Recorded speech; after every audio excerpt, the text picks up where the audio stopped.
name is Jason Poole. I am sort of the anatomy nut here. I've been a fossil preparator for really long time. And I've dug dinosaurs up on 3 different continents and gotten to name a whole bunch of them. 3 of them being a whole bunch. So if that doesn't sound impressive, talk to other people who are still waiting. All right. So this is a really fun talk. This is really at the basis for what it is we're doing out here when we're looking at all these bones. And kind of let you guys in on a couple of our trade secrets if you didn't already know. If you have questions, please raise your hand. Don't just blurt out, because if you blurt out, I totally get lost and have no idea which tangent I was on. So just raise your hand and I'll get to you as soon as I can, I promise. If I don't get to you, because I don't really like questions or sneezes. No, it's so totally just kidding. All right, so we're going to talk a little bit about Sodistics, which is kind of fun. We're going to talk a little bit about evolution. We're going to talk a little bit about how many people like birds. I know there's some bird people in here. Yeah, probably a couple. How many people like dinosaurs? Those questions were redundant, and we're going to explain why. So if you're a birder, you're a dinosaur. Yes. All right. So we'll talk a little bit about why I say that and why it's absolute fact, besides because I said it. All right. So anything that we do is basically looking at the skeletons of the animals that we find and comparing them to each other. And what we're doing is we're not just comparing like, oh, this is a nice humerus, this is a nice humerus, these are nice humeri. That's not how it works. We have to be able to see things about those bones, about their shape, or little bits on them that are different from each other. And what we're looking for are bits that we can describe to each other and say, hey, these bits are different than the bits on this same bone from another animal. And those are called characters. So once you start explaining what a feature or a shape is and quantifying it, if at all possible, and mathematically, then you're really talking about characters. So the list of characters, you might hear this when you're reading dinosaur books or bird books. The list of characters becomes the important thing. And nodes are where these characters count. So in Sodistics, or as I like to call it, cladomasochism, because you can't have a single paper without a cladogram in it anymore, which is okay. It's kind of cool to know where you are in this great family tree. So how many people remember Darwin's family tree? Drew a big tree, and at the base there was like really primitive stuff, and then way out on the branches there was stuff that was, you know, more derived. It's crazy different kinds of animals, and they're all grouped on the same branches. All right, I usually project one up that's The Simpsons. I love that one, but I don't have a projector today. So this is the classic chalk talk. This is all me drawing stuff on the board. So basically, what happens in a cladogram is you have a lineage, and along that lineage, they're all tied together. Every animal from this node on is tied together by a list of characters. The important thing is that each animal after that, along that lineage, has those same characters. So they're repeatable, and they're inherited. So you think you inherited stuff from your parents, the dinosaurs were like, oh my gosh, for 220 million, no, I'm just kidding. So it's a really cool sort of way of putting a whole bunch of animals in a cup. The problem is, each time you put it in a cup, you can add in another set of rules, another bunch of caveats, and it's another cup within that cup. So that's where it gets really interesting. So a lot of people will look across the top of the branches of a cladogram, which is basically a tree like we were talking about, and they'll look at the cute animal drawings that go across the top. And that drives me bananas, because here is the story. If this is Dinosauria, we have the first dinosaur, more primitive dinosaurs, are saurischian-hipped dinosaurs. So they have hips that kind of look like this from the side. They have their pubis facing forward-ish, and the ischium facing back. And then here, we get a major change in the ornithischia. Now, I'm going to tell you a little bit about these names in a minute, but the ornithischia is basically bird-hipped dinosaurs. Throw that name out. It's just a placeholder. It doesn't mean anything. In fact, it's sort of frustratingly misleading. So these guys basically have most of their pubis back along this, and it doesn't sort of come into itself making a Y away from the body. So if you were to see this in 3 dimensions, you would notice that the pubis comes down and touches itself like this in saurischian hip dinosaurs. So it's like that. In ornithischian hip dinosaurs, they're up like this. They're more of a gut control. I could use a few. So before we get into what makes a dinosaur, I'm going to say that a lot of the books that were written when I was a kid that I still find in libraries or holding up like one of the legs of a table or something like that, used to say that you had to have a certain number of holes in your head to be a dinosaur, which is sort of true, but in a weird way. So we're going to go back to fish, and I'll explain why. Fish are some really, really cool vertebrates, and a certain group of those that had sort of the neat kind of lobe fin setup that we still see in our arms. Single bone, double bone, lots of bones. Everybody do that? Single bone, lots of bones, or no, 2 bones, 2 bones, lots of bones. All right, we do this together a lot. I don't know why, but it makes me giggle. All right, so fish decided, hey, there's lots to eat up on land and less to eat us up on land. I'm sure there was a thought process going on with the fish. The fish didn't even have a beard. They were like, let's go there. So in order for fish to become tetrapods, land-living, 4-legged, backbone critters, they had to have some changes happen. One, and I call this a shower moment. Tonight when you're taking your shower, or tomorrow morning when you're taking your shower, this is going to set in. You're going to go, holy poo, fish don't have necks. All right, so in general, fish do not have necks. There are a couple of little weirdos out there, but the interesting thing is, doing this with their head or this with their head is really a full body motion in fish, because there aren't specialized vertebrae between the head and the other vertebrae, the dorsal section. So as we get into the tetrapods, we actually make the heads smaller, like we did it. I'm like, we made their heads. No, they were sort of lucky and they had smaller heads, which made it easier to hold them aloft. They become more robust in the shoulders, and the neck becomes physically different. There's characters that you can see that are related directly to holding up weight and moving around, being able to maybe poke your head up out of the water. So from there, from these tetrapods, these land-living animals, we get into dividing skulls into different shapes. But we don't look at the bones. This is weird. We look at the things that are not there. We look at the holes. So that's fenestra. So that's French for window. So we're going to look at those spaces, and they'll tell us basically which type of tetrapods we're looking at. So the characters that we're looking at in an absence, we have an eye and a nose. The group that is doing this is basically turtles. There's a lot of argument whether turtles are sort of secondarily lost holes, or if they are supposed to, like, if they've always been like this. So I like those arguments because it's testing our ideas. If we don't test the dogma that we have ourselves set up, we don't move forward. We don't understand, we got to poke holes in our own ideas. Synapsids, which are actually mammals in their life, have the eye and the nose, but they have another hole behind their eye. So everybody go like this. So you have your zygomatic arch here, and you have here, and bite down. You're going to feel a muscle. It's your masseter muscle. Move underneath there. That's your temporal fenestra. That's in the temple part of your head. It's an easy way to remember it. Usually, these anatomical terms have to do with placement or direction. All right. So the temporal region of the skull is usually behind the eye. All right. And diapsids, they do another hole. So we have the nose, we have the eye, we have the temporal fenestra, and then we have something above. So we call it the supratemporal fenestra.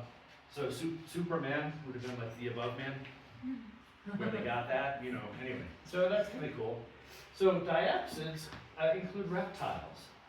So if we follow that through, there's a group of reptiles that don't include snakes, they don't include lizards, they do include crocodilians, they do include pterosaurs, they do include dinosaurs, and here's where it starts, they do include birds. So Arcosaurs have this hole. So they have the eye hole, temporal fenestra, supratemporal fenestra, and they have what's called an antorbital fenestra. So the eye hole would be the orbital. and then the nose hole. So this is what makes them Arcosaurs. So those books that we had as kids that said you needed these openings to be a dinosaur had almost got it right, but they missed by just one group. So Arcosaurs are the ruling reptiles. Dinosaurs are in that group with crocs and pterosaurs and things like that. So that's really fun. All right, that's getting us closer. We're finally in Arcosaurs. Now I can get to the 10 things that make a dinosaur a dinosaur. First, you have to want it. No. It's really bad.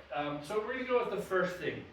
I'm going to warn you guys ahead of time. A lot of these things are tied into something really cool that dinosaurs were doing, not for the first time, but they were doing it right for the first time. There were some other sort of crocodilomorphs that have sort of played around with running around with their legs underneath their body, and they were like, woohoo, this is really cool, and then they died out. So, yeah, it didn't really work for them. Dinosaurs made it work. Who knows why? So 3 or more fused vertebrae in the hips. What this means is, in your sacrum, you have fused vertebrae. So in the dinosaurs, they have 3 of them that are fused together, or more. So not less. You can't have less and be a dinosaur. So you have these 3, and the cool thing is what's going on is the ilium, which is kind of the powerhouse anchor for the leg, is basically fused right into them, and it's creating a stronger landing point for them, or connecting area for them, for the ilium. And there's 1 ilium on each side. So the hips are actually 6 bones, 2 pair on each side. So that's our first character, and that's a good character for us because this is a really stable bunch of bones. They're fused, they're hardened. So if we are lucky, we find them and they're in pretty good shape usually. Unless you're at the fossil flats. Just kidding. Oh my God. All right, the other one is open acetabulum. And this is really fun. We have a closed acetabulum. The acetabulum is the hole that the head of your femur fits into. So an open acetabulum, if you go to a museum, people will look at you funny if you do this because they think you're looking for something that you're not. So look up through that hole and you're looking to see if those fused vertebrae are there.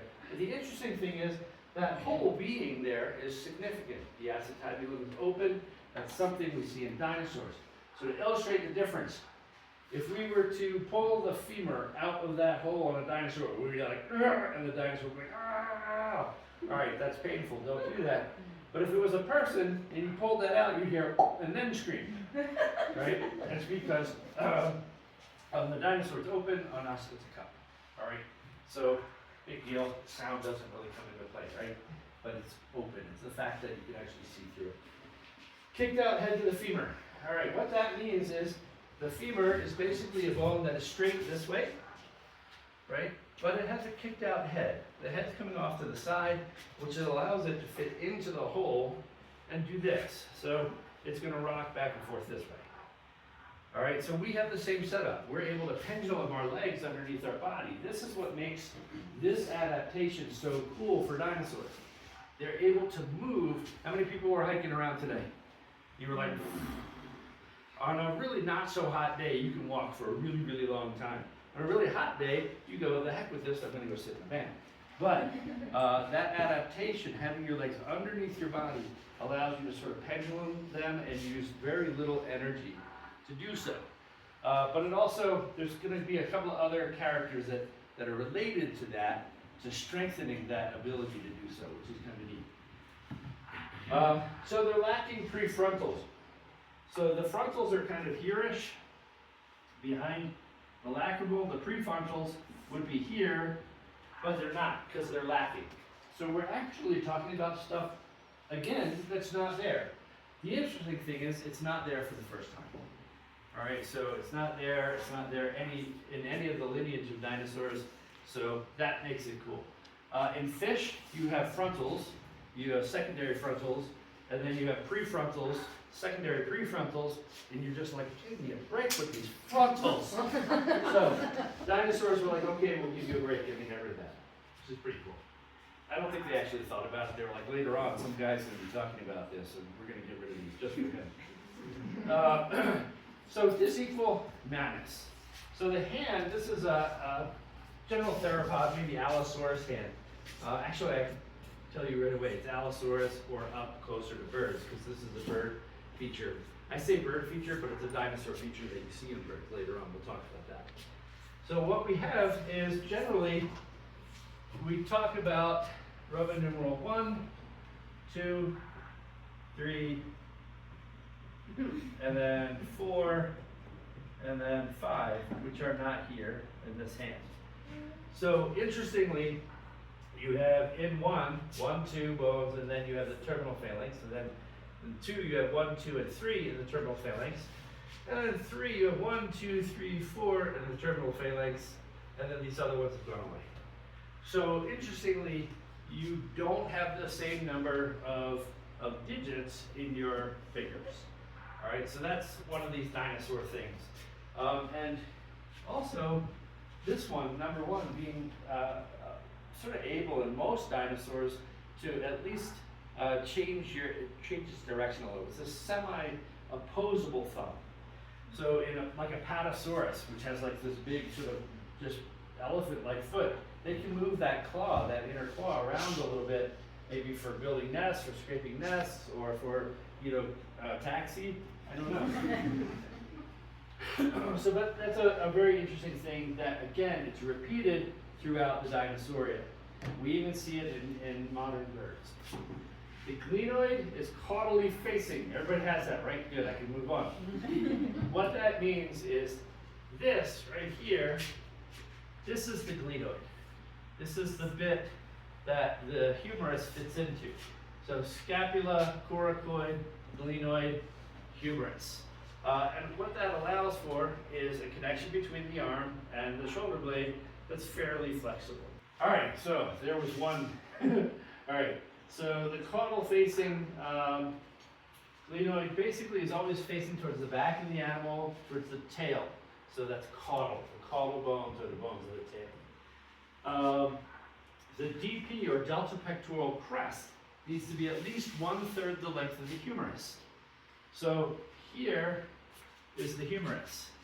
This is the DP crest.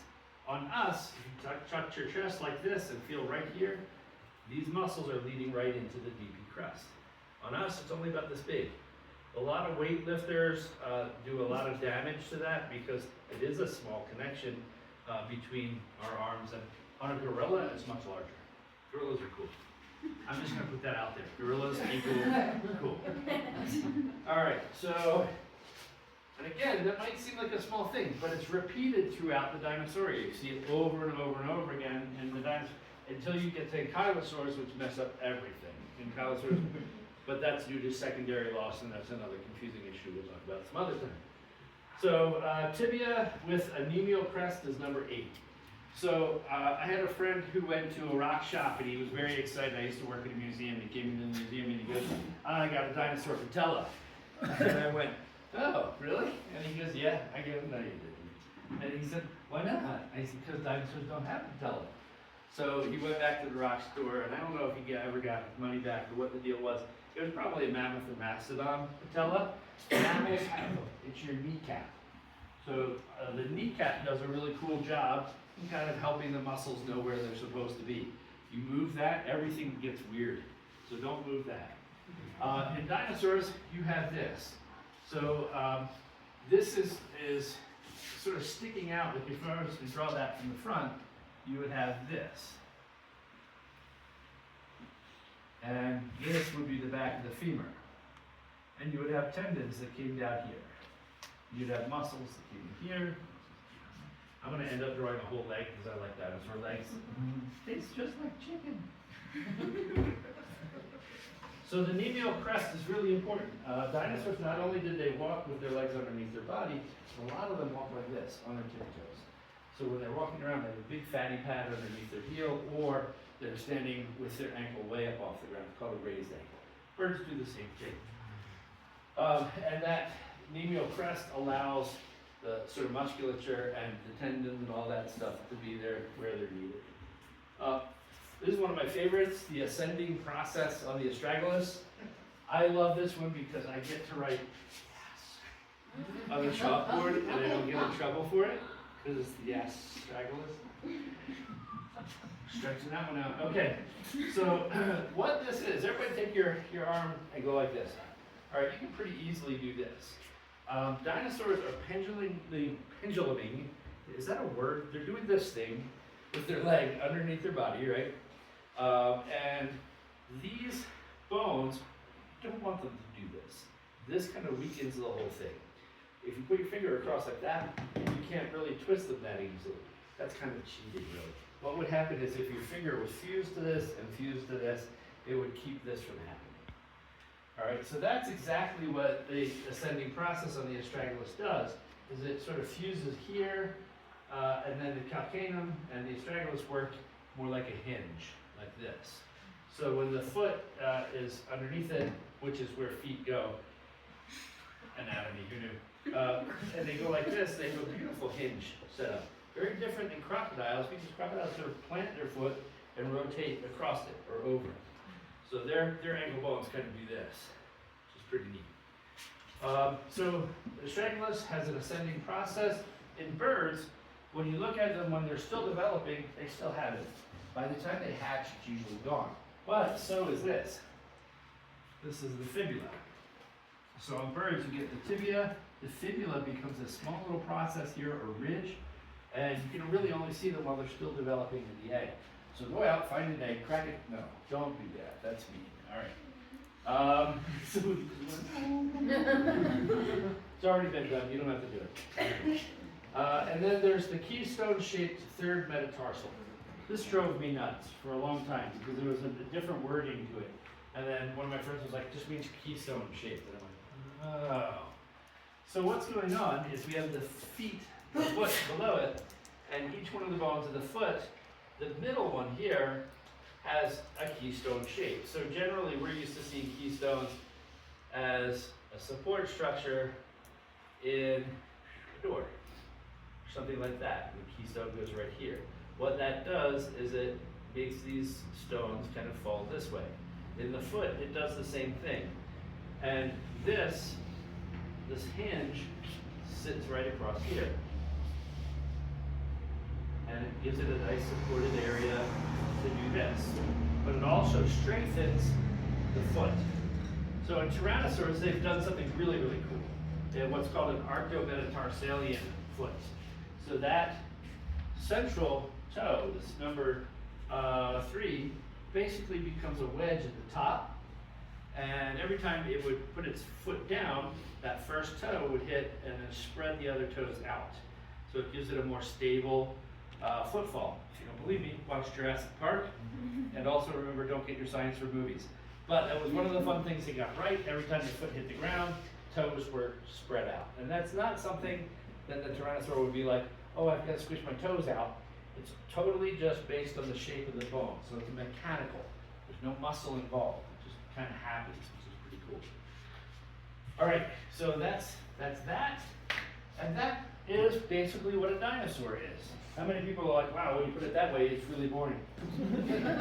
This is where it gets really fun. 3 or more fused vertebrae in the hips. This is a dinosaur feature that we see in birds. And the first time we see it in dinosaurs is with the first dinosaurs. Open acetabulum, first dinosaurs. It's in birds. Kicked out head to the femur, it's in birds. Lacking prefrontals, no prefrontals in birds. Manus is the same, only it's fused. Genoid, the same, only it's more so because the shoulder blade in birds becomes like this. And that changes that glenoid just slightly. DP crest, it's the same in birds. In fact, it's one of the things that allows for that powered flight to be powered so well. So that's really cool. Tibia with Tibial Crest, yep, that's still there. Ascending process on astragalus, that's still there. Keystone shape, it's all there. So the neat thing is these 10 are in all dinosaurs up to and including birds. Once we get to birds though, they are their own group of dinosaurs. So then we have these. And I love these. Toothlessness. Again, we're looking at something that isn't there for the first time. This is actually a feature we see pop up in dinosaurs several times, especially when you're looking at the Gallimiforms and stuff like that. So the ones that were running away from T-Rex in Jurassic Park. Semilunic carpal bone, all the way back to things like what we're digging up. Our Allosaurus has a semilunic carpal bone. We haven't found it yet, but we know it. It's there. Because we found it in the one that we dug up in 1999, only a few hundred meters from where we are. Uncinate processes on ribs. We see these in pretty primitive dinosaurs, and what they do is they kind of lock the ribs together. When you watch a bird, you're not going to see a bird going, does nothing for them. They have sacs for their lungs that sort of the air gets shunted to, and that breath that they take in is not going to be the same one that they just take out, because it's kind of taking a trip all through all these sacs, all these air sacs, which is pretty cool. So those little processes on the ribs lock the rib cage solid so that it doesn't move when all those masses of muscles are pulling on it, right? Horizontal scapula. So this is really fun. I almost forgot that we have this. This is an incredible bird. These are terrifying if you have French fries in Philadelphia. This is a pigeon. And you can see along the ribs are those uncinate processes. They're little triangular bits that stick out. Okay. Those are pretty fun. And you can't see the semilunic carpal bone because it's all the way up here in the wrist. It's very small on this guy. The horizontal scapula is actually hiding behind the wing. And then all those bones are being tucked up and held in that same orientation. So horizontal meaning like this, the vertebrae are like this, so they're kind of running like right next to each other. All right. So this is actually seen in dinosaurs like the ones that Daniel studies. Retrovertebrate pubis. So remember when we were talking about bird-hip dinosaurs and lizard-hip dinosaurs? So ornithischian and saurischian hips. So that first division.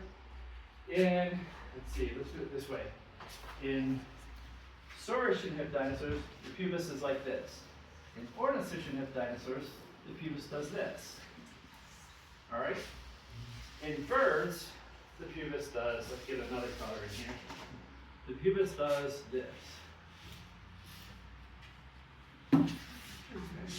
So it retroverts. It goes from here to backwards. All right? And that's a big deal due to especially muscle attachment and that sort of thing. But again, it's something you can see from one bird to the next bird to the next bird. We see this in Microraptor guai. We see it in all sorts of small feathered dinosaurs. Pneumatic or hollow bone. This is really cool. This is something that they share directly with every carnivorous dinosaur. So hollow bones are found in theropods. So like our Allosaurus or T-Rex or Deinonychus. The furcula is being found more and more often. That's the wishbone. I remember it as Count Furcula because that's the weird way my brain works. But that's the bone you break in half and hope that your brother gets the smaller half and you get the wish around Thanksgiving. All right, so the furcula is a very cool bone. It basically helps with shock absorption and with those massive muscles. Heavily keeled sternum. So if you look at this pigeon, you'll notice it's got a keel right down the middle, and that sternal plate is divided. Almost looks like a mohawk, an upside down mohawk. And all those muscles that we love to eat, all the breast meat that comes down on your turkey, that's there because they attach in to this large blade. This is one of my favorite things about birds. That blade has to be huge to power the flight, but it also has to be huge because it's powering two different directions of flight. Wings go up, right? That's powered by muscles that attach in there. And they kind of go through this little S curve in the shoulder blade. When they go out and they come back down again, the down sweep is also powered by those muscles, delts and the pecs. So the reason, and I love this, the reason to keep it all on the belly is because you want your bird to fly this way, not this way. So if they're equally weighted, there's no ballast. So the birds will actually be more like a dart. All right, hallux. So this is that wonderful feature that in dinosaurs, you have the foot comes down and all the toes are sort of pointing forward. In birds, they perch. So this bone, this one on the foot, comes around and holds on to the perch, or the tree, or the rabbit, whatever. And in owls, they got rid of this, so they couldn't do this. So owls are just weird, but I like it. All right, Carpometacarpus. How many people like buffalo wings? Buffaloes don't have wings. I'm letting you in on a secret. Those are from chickens. So if you were hesitant before, go for it. It's just chicken. It was a brilliant way of selling the bit that doesn't sell. So what it is the hand. Now they don't really include that as much, but in good places they do. And it's basically like that. And so you get this part. If you're lucky, you get the humerus, you get radius ulna, and then you get the carpometacarpus, and it's like kind of weird. But it's all the bones that they're fused together, and where the feathers will actually attach in. So carpometacarpus, very cool. Yay, buffalo wings, pica style. I love that. It sounds like, you know, like somebody like a rap song. It's like pica style, you know. I have no idea why I said that. Sometimes they just come out. The pica style is on a reptile in general. You have a nice long tail, like you would see on a green iguana or an alligator. On birds, you have a couple of vertebrae that are very flexible, and then you have one bone that's actually several bones fused together that give the anchoring point for the tail feathers. So interestingly, what's going on is we have now, instead of the length of the tail making up the length of the tail, we have feathers making up the length of the tail, which is fun. So that balancing ability is still there, but it can do so many different things now. It's really neat because it's made of feathers. Arms longer than legs. If you stretch that pigeon's arms out, they will be longer than the hind legs. This is again something that's repeated unless you look at penguins and kiwi birds. Forget it; they're straight out. So, and ostriches. But the general flighted birds, the aves in general, that is their primary deal. They have longer front arms than legs. And that's secondary lost a lot when you see ground birds, especially, which are pretty cool. Feathers. This is one of my favorite things to talk about. We get feathers as far back as the same age rocks that we're digging in right now out in Anderson, but we see them in Germany. We see them in German. You can only read them in German. In the plate and kalk. So the cool thing is we can see these feathers actually on dinosaurs. The dinosaurs in question are Archaeopteryx. Archaeopteryx still has a nice long lizard-like tail. Has a bunch of other dinosaur features. Its fingers aren't all fused together yet, but it does have really elegant feathers. They're beautiful. And they're in lithographic limestone, so you can see the details all the way down to the little hooks that connect each frond of the feather. That's the wrong terminology. I switched over to like plant term. Anyway. And then tarso-metatarsus. And this is really fun because often when we're looking at small Cretaceous birds, sometimes this is all we find is the tarso-metatarsus. And that's basically this bit fusing together, becoming one basically non-moving foot bone. So the idea of fuse it or lose it, sort of like if you're not using it, get rid of it. Why pay for it? Fuse it if you want to have it be stronger. So that's kind of one of these things that you can kind of track in looking at these characters and that kind of stuff. So each one of those characters started out with a dinosaur. So birds are dinosaurs. So next time you go out and you're like, it's a red-tailed hawk, ... dinosaur. So theoretically, theropod, highly directed theropod. That's going to change Thanksgiving. So one of my favorite stories when dealing with this kind of stuff, since we're talking about birds, we can also jump back and look at what are the other living relatives of dinosaurs. Directly, nothing. But very closely, we have crocodilians. So things like alligators, crocodiles, and there's bracketing. This is one of my favorite things about trying to understand dinosaurs. We're going to get into the behavior of dinosaurs, and that's the most squishy bit that we could possibly play with, because you have to find evidence for something that you've never seen And there were lots of different probably strategies for doing the same kind of thing, so this is fun. So with bracketing, we can look at living representatives of each group. And each group will look at Arcosaurs. We have crocodilians, like American alligator and those kinds of things. The interesting thing is they lay eggs, they put them in nests, and they protect them. And when the babies hatch, they're really protective, and they tend to respond to sound.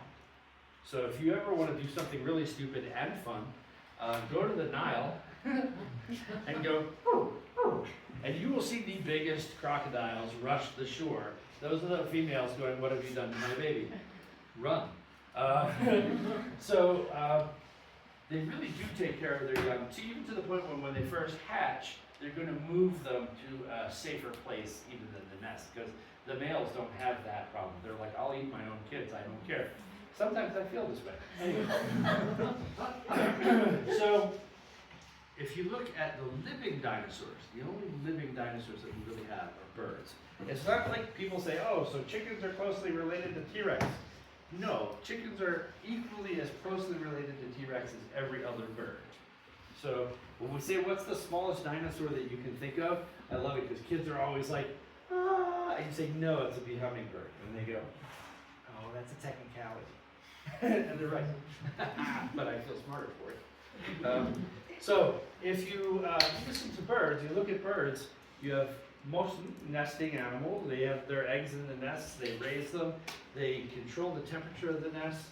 When those birds hatch, they're very keyed into that squeak, squeak, give me food sound that makes all the birds go, "Oh my gosh, are they ever going to move out?"